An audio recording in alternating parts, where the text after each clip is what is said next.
Welcome to the Deep Dive. Today, we're looking into prosocial behavior. Huh. What actually makes us help each other out. Yeah, it's a fascinating area. We'll be exploring the psychology behind it all, drawing from core definitions and trying to answer why people do good things. Mm-hmm. Our mission, really, is to give you a clear picture of what prosocial behavior is and, well, what makes people act for others' benefit. Sounds good. So let's start right there. What's the psychological definition we should keep in mind? Okay, so prosocial behavior, basically. It's any action someone takes where the main intention is to benefit another person. Okay, benefits someone else. Like what kind of actions? Oh, it's a huge range. Think about holding a door open for someone, or maybe donating clothes, or even, volunteering time. Big things, small things. Right, so it's not just grand gestures. It's the everyday stuff, too. Exactly. The common thread is that intention to help. Got it. Yeah. But why do we do it? What are the sort of underlying motivations? Well, there are quite a few drivers. Empathy is a really big one.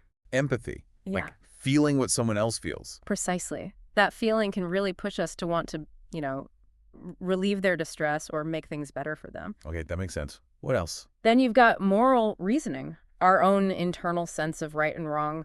We might help because we believe it's the right thing to do based on our values. Our internal compass, yeah. And sometimes, let's be honest, there can be an element of reciprocity expected down the line, or maybe boosting our own reputation.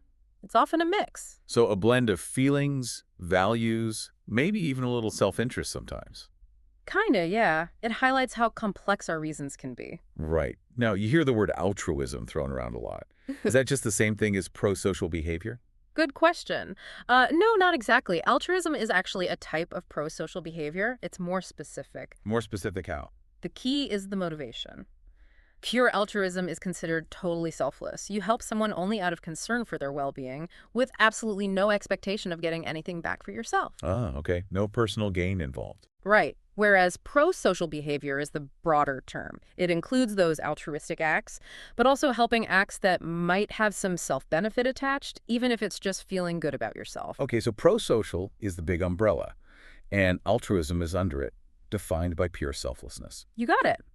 All altruism is prosocial, but not all prosocial behavior is purely altruistic. Understood.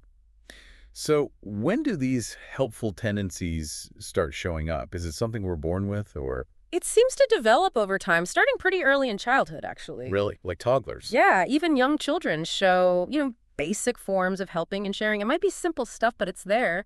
As kids get older, their ability to understand others' perspectives, that empathy we talked about, grows. Ah, so their understanding gets more complex. Exactly. And they learn more about social rules and expectations, so their prosocial actions become more sophisticated, more intentional. Which naturally leads to thinking about how things like our environment shape this, or upbringing, education. Absolutely critical. Socialization plays a huge role. Think about parents who actively talk about feelings, who encourage kids to see things from another person's view. Yeah. Their kids tend to show more prosocial behavior. Schools matter too, environments that promote cooperation, community service, that fosters it. So we learned it, partly by instruction, partly by watching others. Definitely. Observing role models, parents, teachers, peers, being helpful is a powerful teacher. Okay, so it's significantly learned. Does culture affect how this looks? Oh, for sure. While the sort of basic capacity for helping seems pretty universal, how it's expressed varies a lot. How so? While what counts as polite or expected helping behavior in one culture might be different elsewhere, the specific norms, who you're expected to help, how you help that, can all be shaped by cultural values. Different rules for kindness, in a way? Okay. Can we actually teach this? Can we make people more prosocial? There's growing evidence suggesting yes, we can. How does that work? Programs designed to build empathy skills, perspective taking, really trying to step into someone else's shoes seem to be effective. Also, just reinforcing positive social behaviors. So it's like exercising a muscle. Yeah. You can strengthen it. That's a good way to put it. Nurturing that capacity seems possible. That's encouraging. What about just seeing someone else be helpful? Does witnessing kindness have an effect on us? Yes, research points to that too. Seeing prosocial acts can be quite inspiring. Inspiring how? It can create positive feelings, maybe a sense of connection, what some call moral elevation.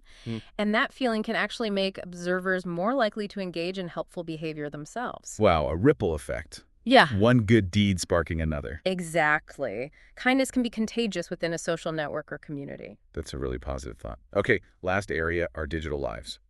Social media. How does that factor in?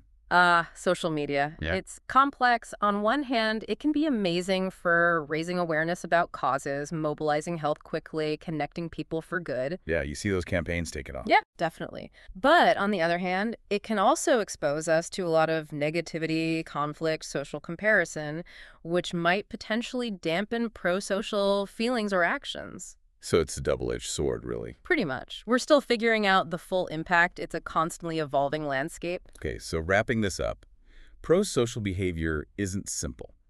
It's driven by a mix of internal things like empathy and morals and external factors like how we're raised in our culture.